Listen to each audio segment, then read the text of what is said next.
のささやきの朗読や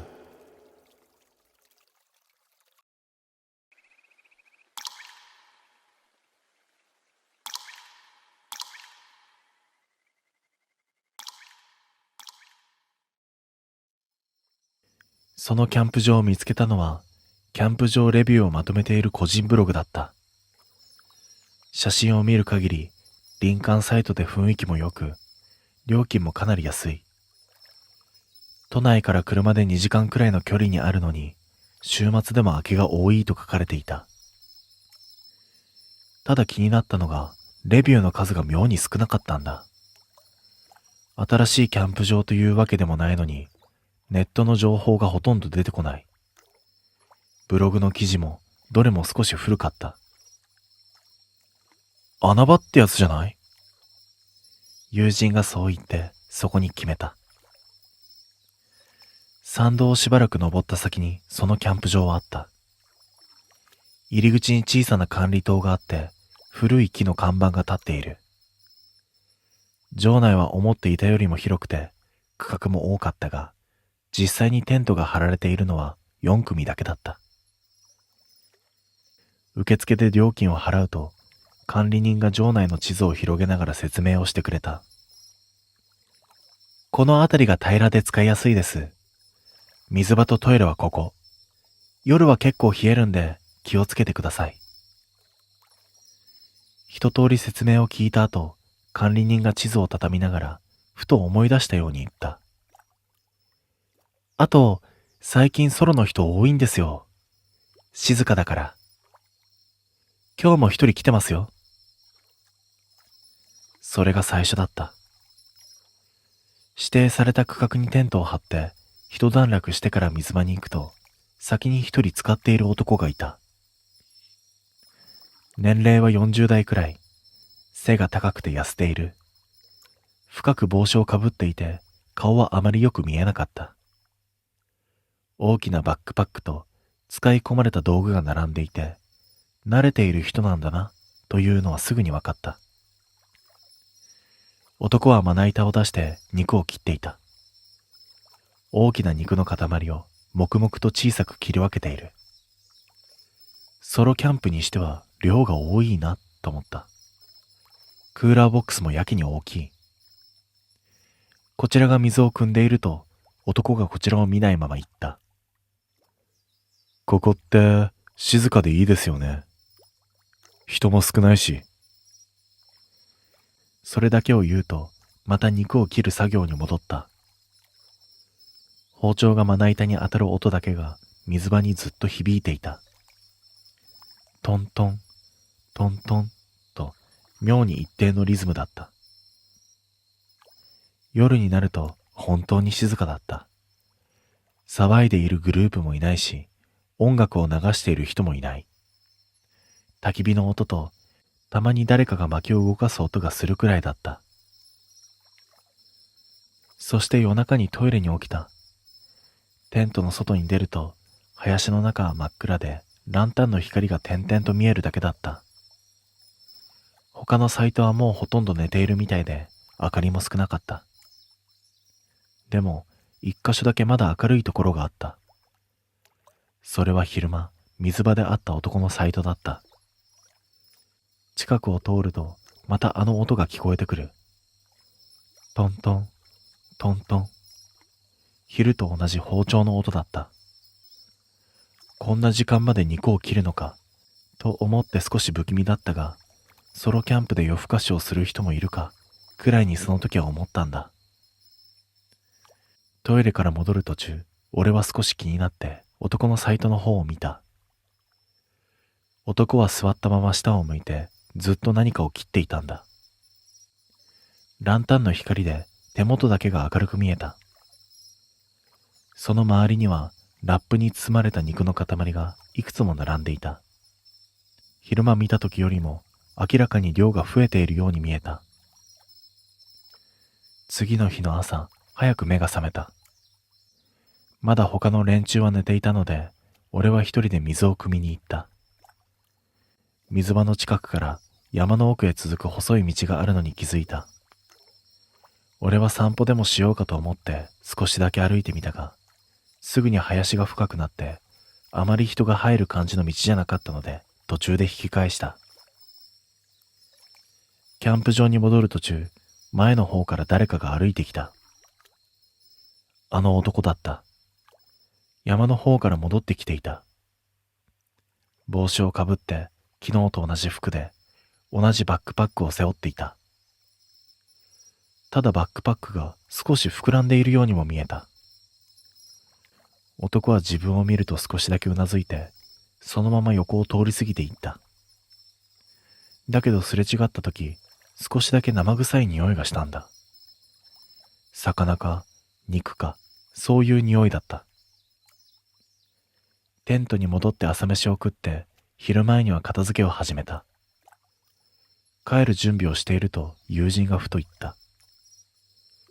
そういえばさ、あのソロの人、車どこに止めてるんだろうな。言われてみれば、駐車スペースを見たが、それらしい車が見当たらなかった。もう帰ったんじゃない？俺はそう言ってその時はあまり気にしなかった。帰りに受付に寄って管理人に一応挨拶をした。ソロの人ってもう帰ったんですか？俺が管理人に言うと少しだけ考えるような顔をしてから言った。ああ、あの人ですか。いや、まだいると思いますよ。その時少しだけ意味がわからなかった。車なかったよなって思ったんだ。だけど管理人は少しだけ笑ってこう言ったんだ。まああの人毎週来てますから。だいたいいつもいるんですよ。そしてそのキャンプ場にもう一度行ったのは1ヶ月後だった。メンバーは前と同じ3人。特に理由があったわけではないが、予約が取りやすくて静かで料金も安い。結局またそこにすることにしたんだ。山道を登って入り口の看板が見えたとき、少しだけ嫌な感じがした。理由は自分でもよくわからなかったが、あのソロキャンパーのことを思い出していた。受付で管理人に名前を言うと、管理人は、ああ、この前も来てましたよね、とだけ言った。その後場内の地図を出しながら、何気ない調子でこう言った。そういえば今日も来てますよ。何がとは言わなかったが、誰のことを言っているのかはすぐに分かった。区画に行くと、やっぱりいた。前と同じ場所に同じ色のテント、同じタープ、同じ椅子、同じあのでかいクーラーボックス。まるで前回帰った後、そのままずっとそこに置きっぱなしにしていたみたいに何も変わってはいなかった。でもそんなわけはない。ここは普通に予約制のキャンプ場だし、同じ区画をずっと一人で取り続けるなんて普通はできない。まだいるな。友人も気づいて小さな声で言った。夕方水場に行くとまたあの男がいた。前と同じように肉を切っていた。大きな塊を小さい塊に同じリズムで切り分けている。前と同じ音だった。クーラーボックスの中にはラップに包まれた塊がいくつも入っているのが見えた。その時友人の一人が小声で言った。この人さ、ずっと肉切ってない？冗談っぽく言っただけだったけど、妙に引っかかった。そういえば前も夜中までずっと切っていた。朝は山の方から戻ってきていた。じゃああの肉はいつ買い出しに行っているんだ。車も見ていないし。その日の夜、俺はまたトイレに起きた。テントの外に出ると、やっぱり静かで、ランタンの明かりもほとんど消えていた。そしてあの男のサイトだけが明るかった。また包丁の音がしている。昼も夜も、前に来た時もずっと同じことをしている。俺はトイレに行って戻る途中、今度ははっきりと聞こえた。足音。砂利を踏む音がゆっくりと近づいてきた。ザッ、ザッ、ザッと。自分のテントの方だと気づいて少しだけ足を止めた。暗い林の方から足音が近づいてきて、そのまま自分たちのテントの前を通り過ぎた。その時、ランタンの明かりの外側、暗いところに人影が見えた。背が高くて帽子をかぶっていた。あの男だった。でもどこにも行かない。自分たちのテントを通り過ぎて、少し行って、また戻ってきて、テントの周りをゆっくりと歩いていた。テントの中に戻った後も、しばらくその足音は続いていた。朝起きてテントの外を見ると、地面に足跡が残っていた。自分たちのテントの周りだけをぐるっと回るように何周もした足跡だった。昼前受付の前を通った時、管理人が一人で座っていた。俺は少し迷ったが聞いてみることにした。あのソロの人、毎週来てるって言ってましたよね。管理人は少し黙ってから言った。来てるっていうか、ずっといるんですよ。俺は意味がわからなくて聞き返した。え？ずっとってどういうことですか？いや、だから、ほとんど帰らないんですよ、あの人。たまにいなくなって、また戻ってきて、またしばらくいる。もう3年くらいになるかな。チェックインしてるところ、見たことないんですか？そう聞くと管理人は首を横に振った。いやー、それがないんですよ。でも受付に封筒が置いてあるんです。利用料って書いてあって、だからまあいいかなと思って。管理人は少しだけ笑って、それからこう言った。あの人、来る人のことよく見てるんですよ。特に何回か来てる人のこと。その時嫌な感じがはっきりとした。覚えるの早いんですよ。車とか、人数とか。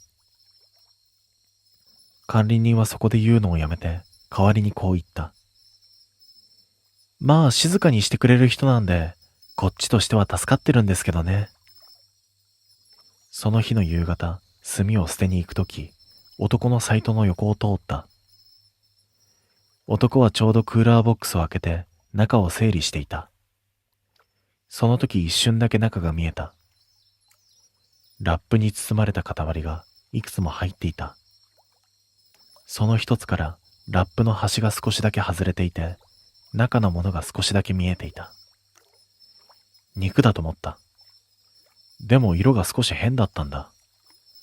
赤じゃなくて白っぽくて、ところどころ黄色っぽかった。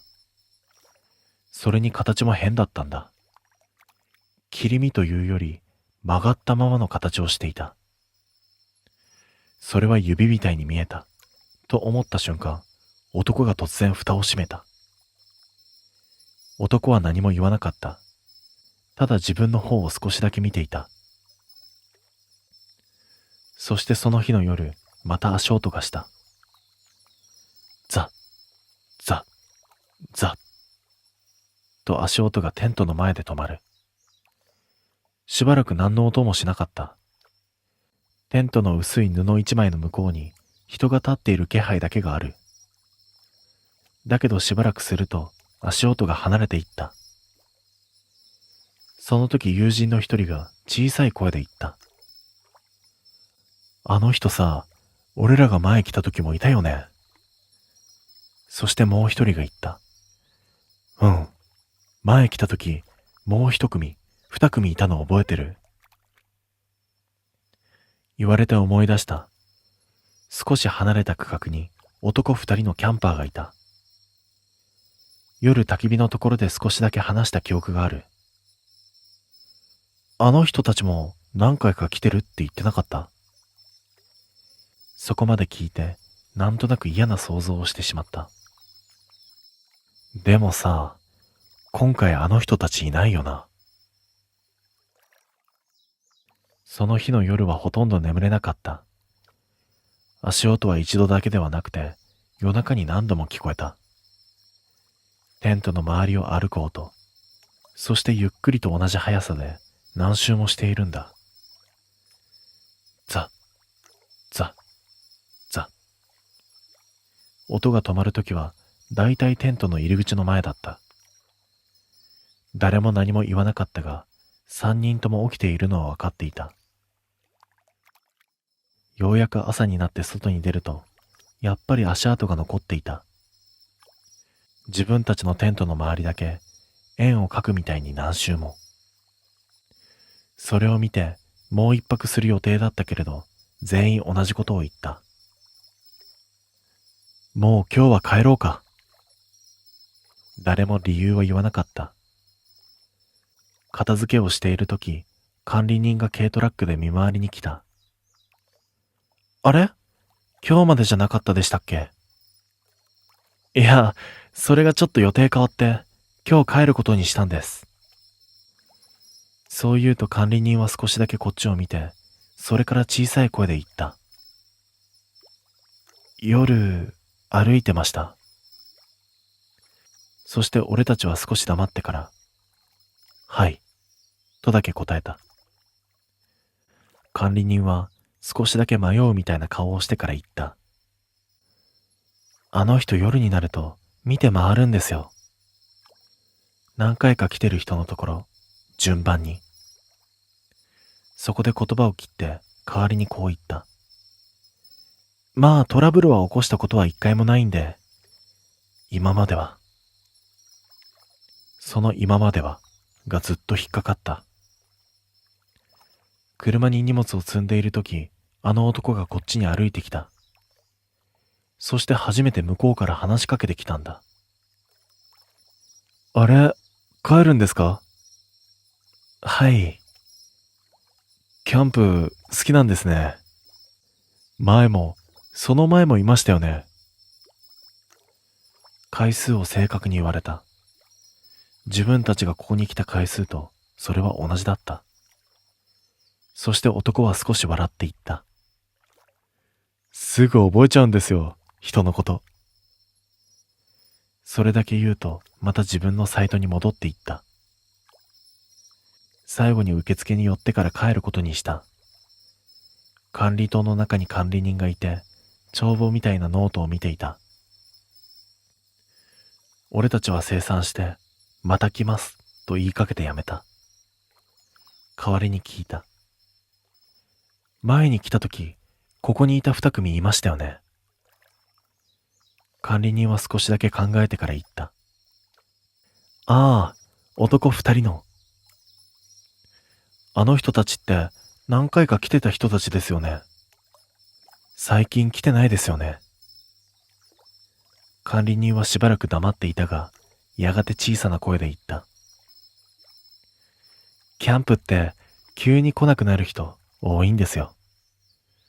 来なくなる理由、いちいちわからないですしね。それからボソッと付け足した。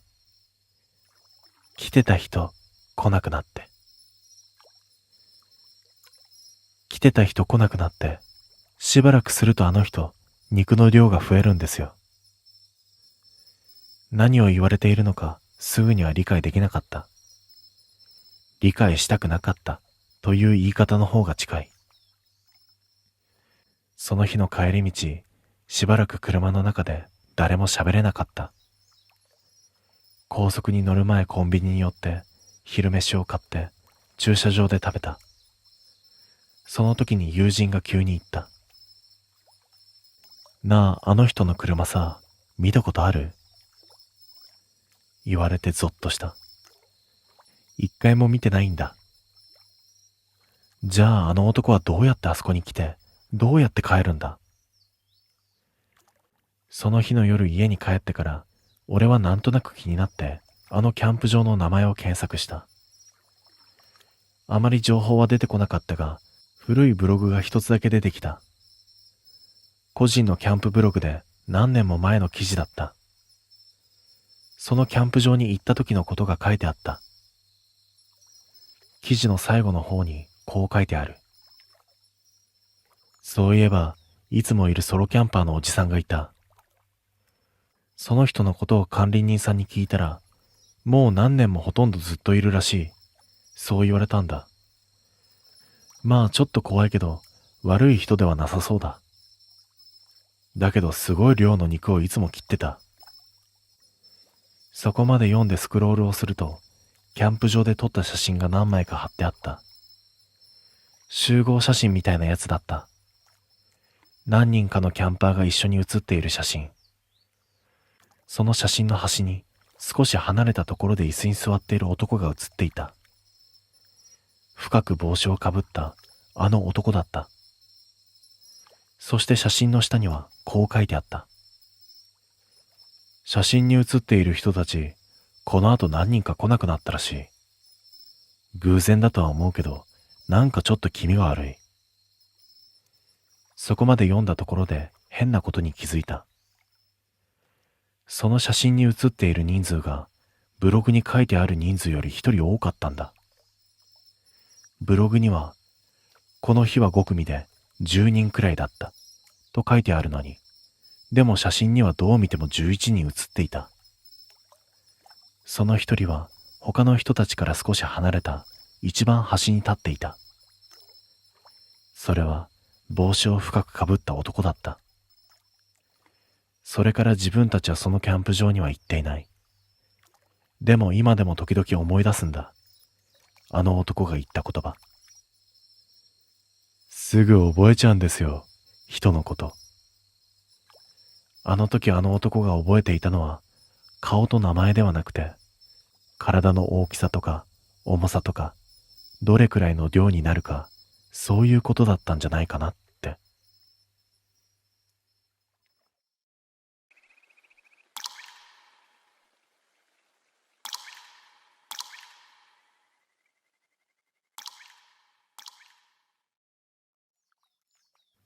あれは自分が小学4年生の夏だった。家族で山奥のキャンプ場に行った時の話だ。山のかなり奥にある古いキャンプ場で、近くに店も自販機もなかった。昼は川で遊んで、夜はバーベキューをして、どこにでもある普通の家族キャンプだった。キャンプ場もそれほど広くなくて、子供も10人くらいしかいなかったから、昼のうちにはだいたい全員の顔は見ていたと思う。夜になると子供だけ集められて、虫取りイベントに参加をすることになった。親たちは広場で待っていて、子供だけで林に入るイベントだった。夕方、受付の前に子供が集められて、スタッフの一人がルールを説明した。いいですか？約束を絶対に守ってくださいね。林の奥には行かないこと。白いテープが巻かれている木には近づかないこと。何かを見つけても一人で離れないこと。そこまでは普通の注意だった。でも最後にスタッフが少しだけ声を低くして言った。顔のあるクワガタを見つけても絶対に捕まえないでください。何人かが笑って、誰かが、顔の模様ってことって聞いた。だけどスタッフは少し黙ってからこう言った。見ればわかります。とにかく捕まえないでくださいね。その後変なことをされた。グラグラしてる歯がある子はいる？あと爪が伸びている子は今切っておこうか。この紙に自分の名前を書いてね。順番に名前を書かされて、スタッフが一人ずつ紙と顔を見比べていた。最後に子供だけで写真を撮った。その時のスタッフが人数を何回も数え直していた。虫取りイベントは完全に暗くなってから始まった。子供たちは懐中電灯を持たされて、スタッフの後ろに並んで歩いた。山の中は少し霧が出ていて、光が白くぼやけていた。木からは樹液の匂いがして、カラスの鳴き声が時々聞こえてくる。歩きながらふと前を見て気づいた。列の中に見たことのない顔の子がいたんだ。昼間に川で遊んだ時も、バーベキューの時も、あんな子は見ていなかった。キャンプ場は広くなかったし、子供も多くなかったから見ればわかるはずだった。その子は帽子を深くかぶって虫かごを持っていた。誰とも話さずずっと下を向いて歩いていた。でもスタッフはその子の名前を普通に呼んでいたんだ。ほら高柳、前に行き過ぎるなよ。その子は小さく返事をした。だからどこかの家族の子なんだろうなと思った。林の中の少し開けた場所でスタッフが振り向いて言った。いいか、もう一回言うぞ。顔のあるクワガタを見つけても絶対に捕まえるなよ。少し静かになって誰も笑わなかった。その時列の後ろの方で小さな声がした。毎年いるんだよ、捕まえるやつ。その声のした方を見ると、あの昼間見ていない顔の子が立っていた。その子は虫かごの中を覗きながらこっちを見ずに言った。捕まえると来年もここにいなきゃいけなくなるよ。その時何を言っているのかよくわからなかった。誰も何も言わなかったし、スタッフも何も言わなかった。すると少しして林の奥の方からカリカリと木を引っかくような音が聞こえてきた。何人かの子供がその音の方へと歩いて行ってしまった。その中には自分の友達もいた。そしてその夜あいつが顔のあるクワガタを見つけたんだ。林の奥から聞こえたカリカリという音の方へ何人かで歩いて行った。懐中電灯で照らすと樹液が出ている太い木があって黒い虫が何匹も集まっていた。カブトムシとノコギリクワガタがいた。その中に一匹だけやけに大きいクワガタがいた。友達が、あれでかいと言って木に近づいた。そのクワガタが光を当ててもほとんど動かなかった。友達がそのクワガタを指でつまんで持ち上げた。その時友達が、あれと言った。なんかこれ変だ。何が変なのかわからなくて懐中電灯で照らした。クワガタの背中の模様が見えた。それは人の顔みたいに見えたんだ。目と鼻と口みたいな模様があって、まるで笑っているみたいな顔に見えた。ただの模様にしては妙に立体っぽく見えた。その時後ろから声がする。それ、逃がした方がいいよ。振り向くと、あの昼間に見ていない顔の子が立っていた。暗くて顔はよく見えなかったけれど、その子は虫かごを胸の前で抱えていた。それ、顔があるから。友達は笑って、ほんとだ、顔みたい、と言いながら、そのまま虫かごに入れた。その瞬間、後ろから強い光が当たった。スタッフの懐中電灯だった。スタッフは虫かごの中を見て、少しだけ嫌な顔をした。見つけちゃったか。怒っているわけではなくて、困っているみたいな言い方だった。それ、後で逃がそうか。だけど友達は、やだ、持って帰る、と言ったんだ。スタッフは少し黙ってから、そっか、とだけ言った。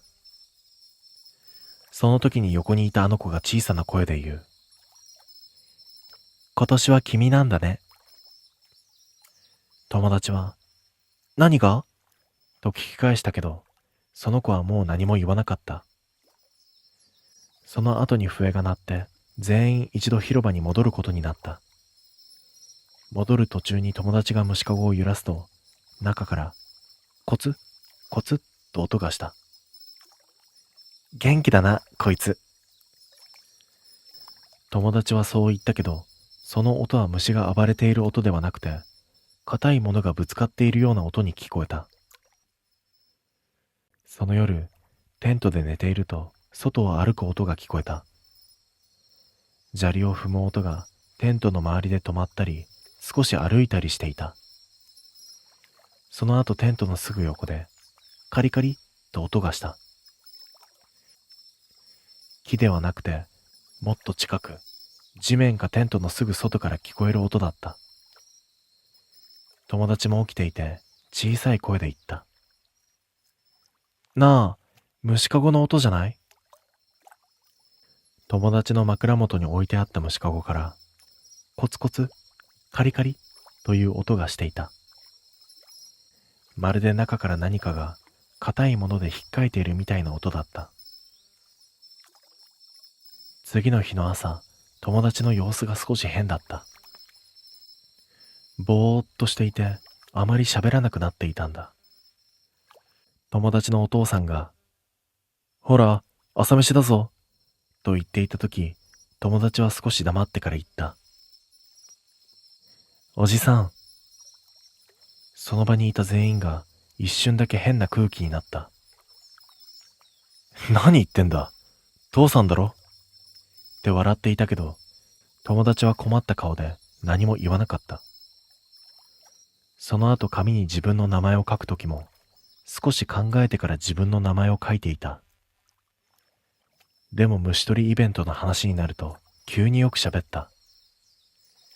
この辺、ミヤマもいるんよ。樹液出てる木、もっと奥にもあった。白いテープの木の向こうにも、でっかいのいる。その場所は、昨日スタッフが行くなって言っていた場所だった。帰る前スタッフが子供たちを並ばせて、また人数を数えていた。一人ずつ顔を見ながら、ゆっくりと数えていた。その時スタッフが小さな声で言った。よし、今年も大丈夫だな。何が大丈夫なのかは、その時はわからなかった。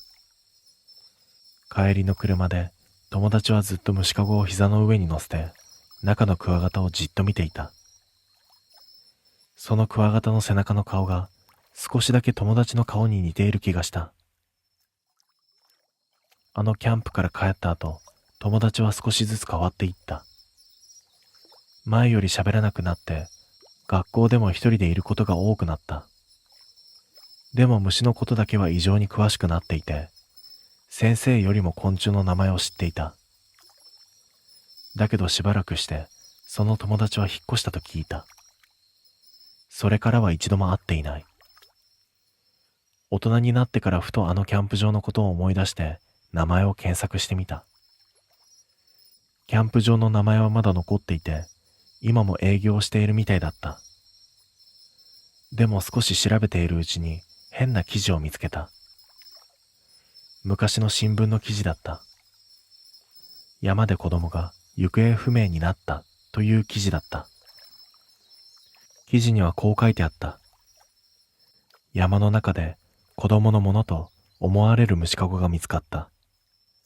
中にはノコギリクワガタが一匹と、人の乳歯が数本、小さな爪、束ねた髪の毛が入っていたと。俺は気持ち悪くなって、それ以上は読めなかった。でも気になってさらに調べた。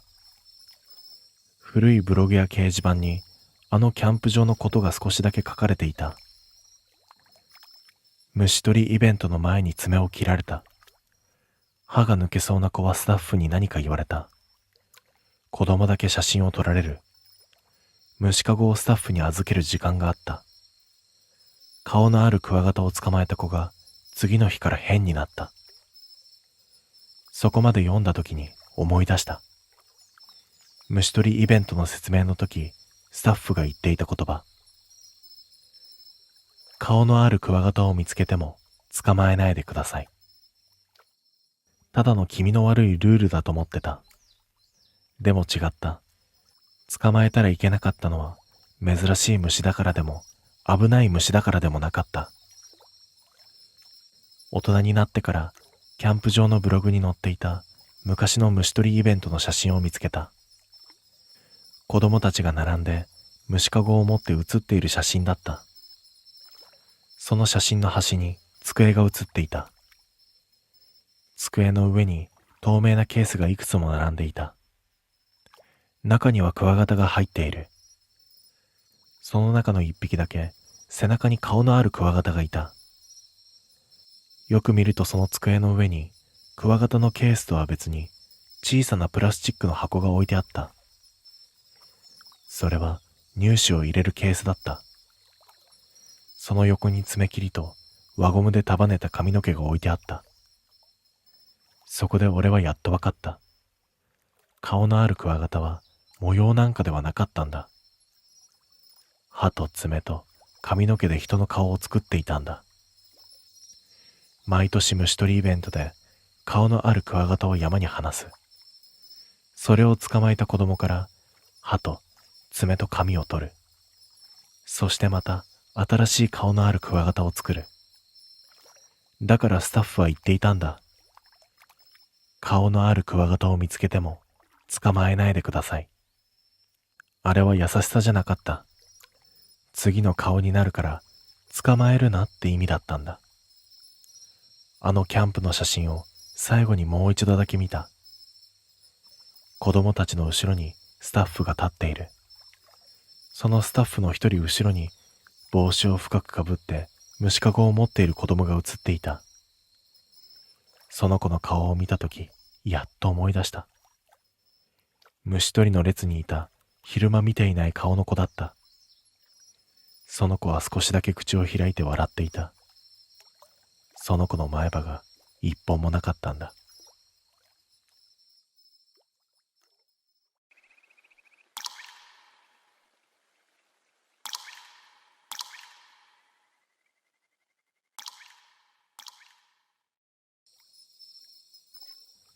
高校3年の夏休み、俺たち5人はキャンプに行くことになった。メンバーは、俺、たくみ、れん、ゆうた、たける。中学の頃からいつも一緒につるんでいる連中だった。行き先は山の中にある小さなキャンプ場だった。近くには川が流れていて、周りには林しかない。電波もほとんど入らないような場所だった。こういう場所に行こうと言い出したのは匠だった。高校のうちに一回くらいちゃんとキャンプしとこうぜ。ただそれだけの理由だった。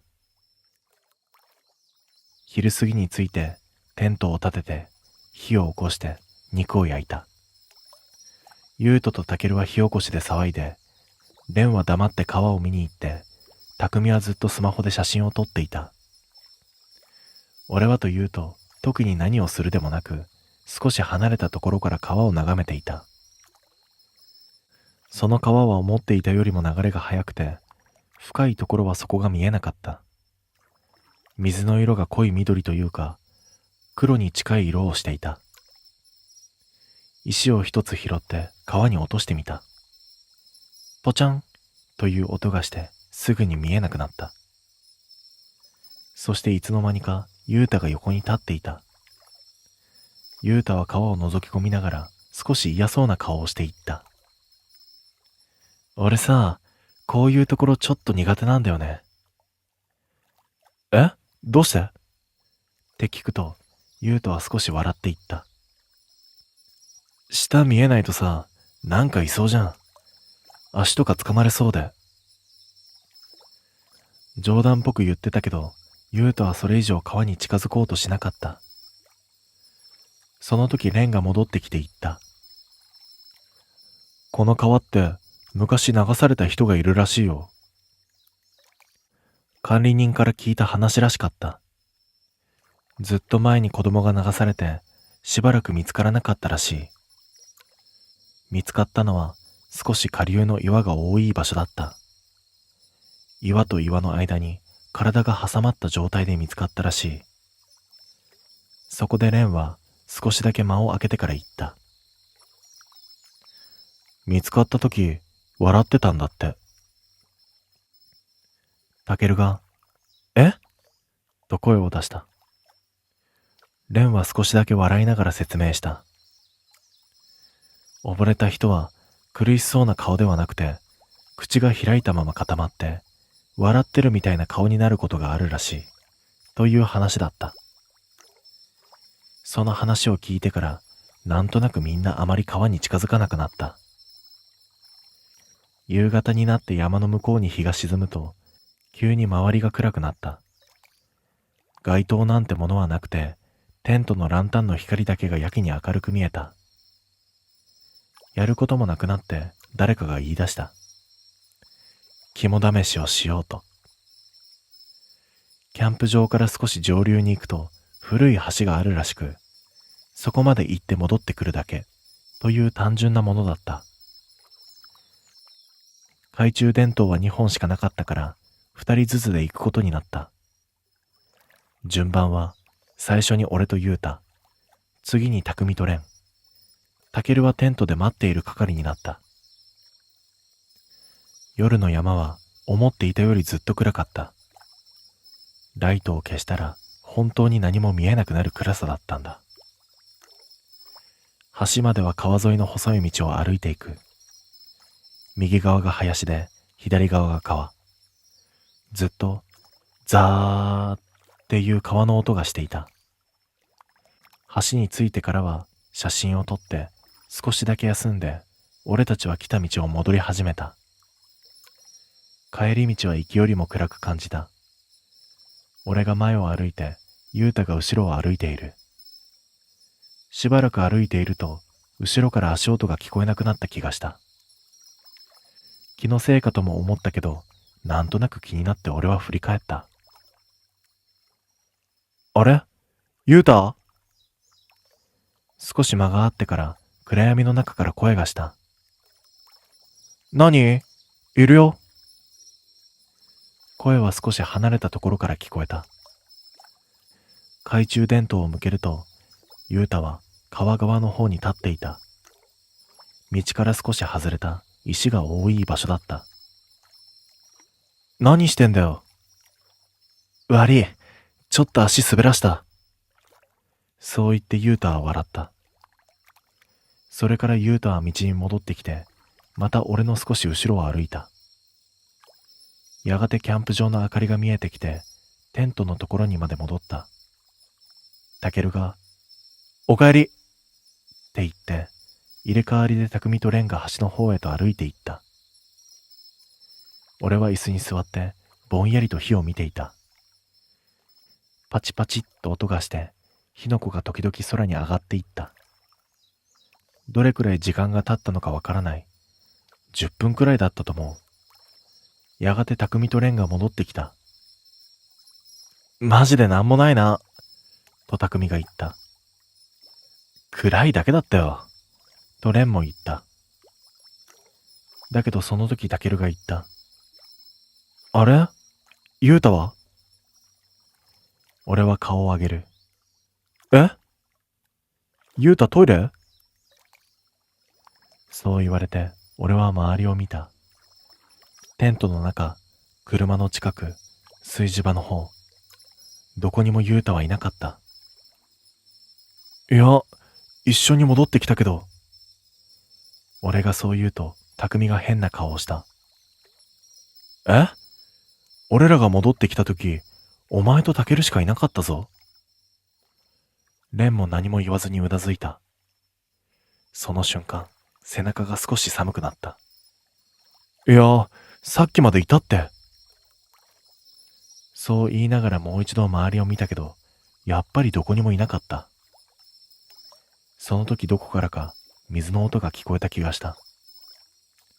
ザーッという川の音ではなくて、もう少し近い、ポチャンという音だった。俺たちはユータの名前を呼びながら川の方へと歩いていった。暗い川は昼に見た時よりずっと黒く見えた。俺たちは懐中電灯を持って川の方へと向かった。さっき、ポチャンと音がした気がした場所の方だった。夜の川は昼間とは全然違って見えた。流れている水が黒くて、どこが浅くてどこが深いのかわからなかった。ライトで照らしても水面が光るだけでその下は何も見えなかった。ユーター！匠が大きな声で名前を呼んだ。でも返事はなかった。少し離れた場所からタケルが言った。なあ、さっきの音、あっちじゃない？指さしたのは、俺とユータがさっき通った道の下、川に降りられそうな石の多い場所だった。俺は少し嫌な感じがした。さっきユータが足を滑らせたって言って立っていた場所になんとなく似ていたからだ。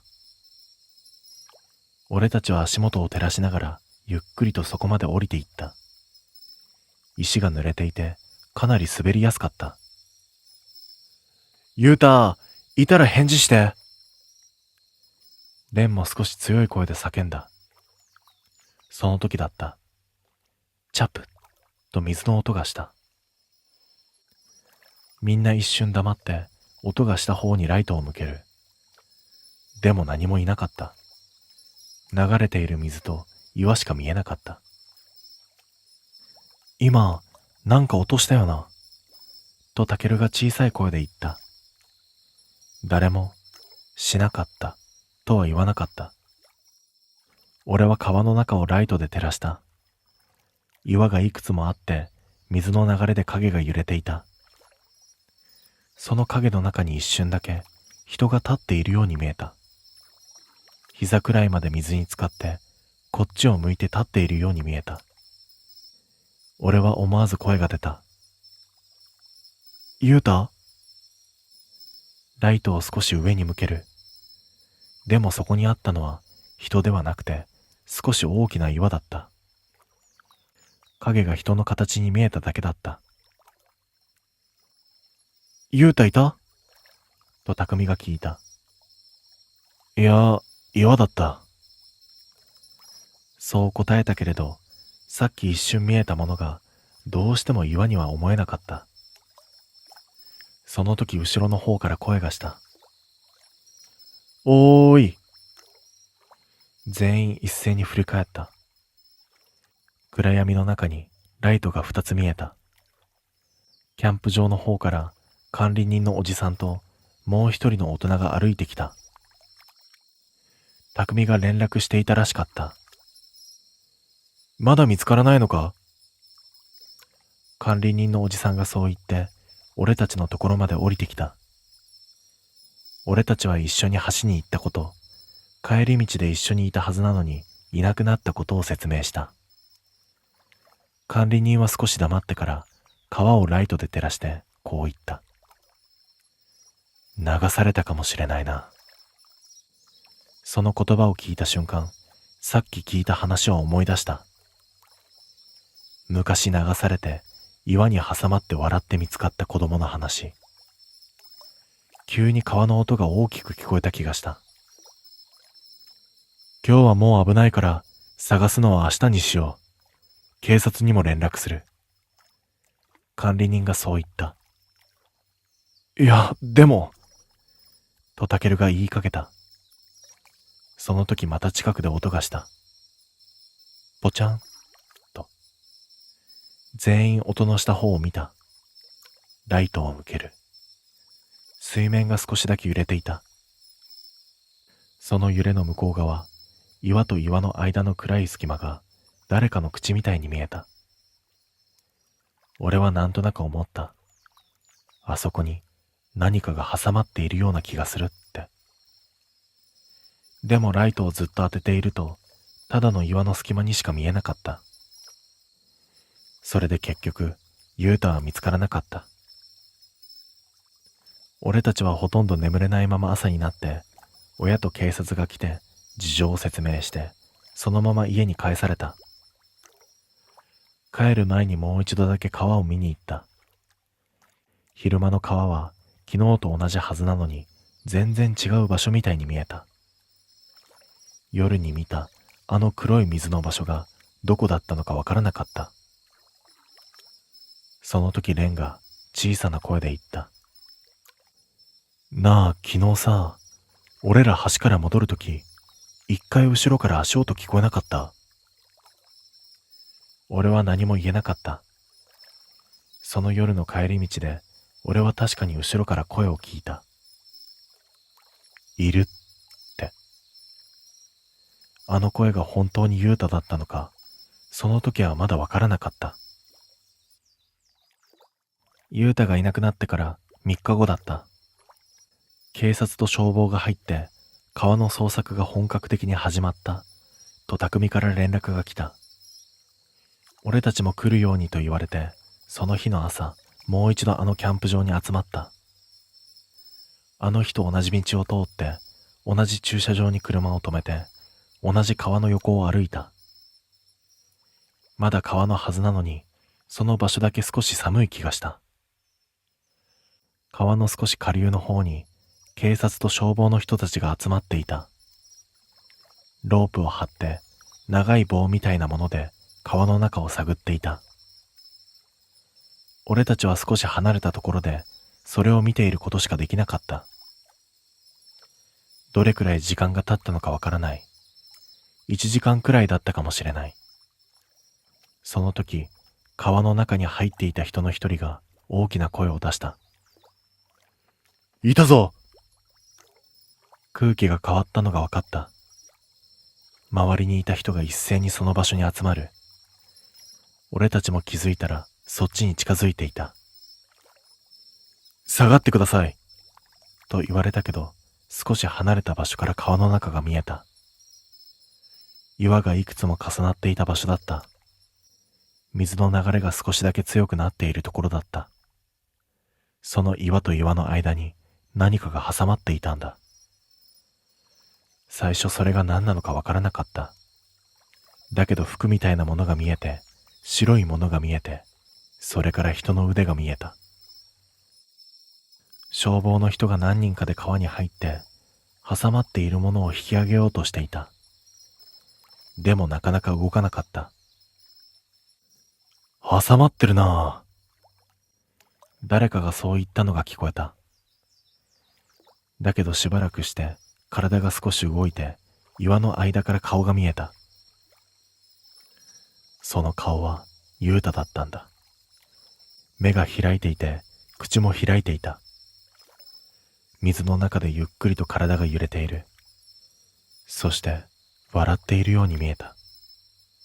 少し離れたところで警察の人たちが俺に言った。おそらく足を滑らせて落ちて、そのまま流されたんだろう。ここで岩に挟まって動けなくなったんだな。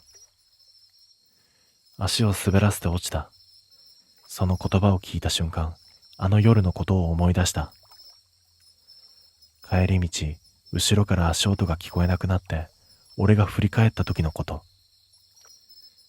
暗闇の中にライトを向けたら、ユウタは川側の石のところに立っていた。ちょっと足滑らせた。そう言って笑っていた。あの時、ユウタの靴は濡れていた気がする。俺は警察の人に聞いた。ここって橋から戻る道の途中ですか？